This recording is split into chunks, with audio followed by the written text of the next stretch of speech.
I'm about ready to get the grill in it. I was going to do it last night, but the sockets here, these were for the custom deluxe deal when it had just the parking light down here to go straight on. With these lights, it bottoms out on the radiator support. So I got some 90s like it's supposed to have. I just got that one on. I got to put the other one on.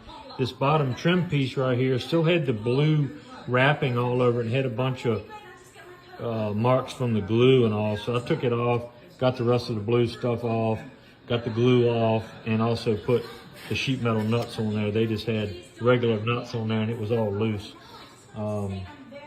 They were missing the connector right there that connects the two, and they just had this right here and there. So I had to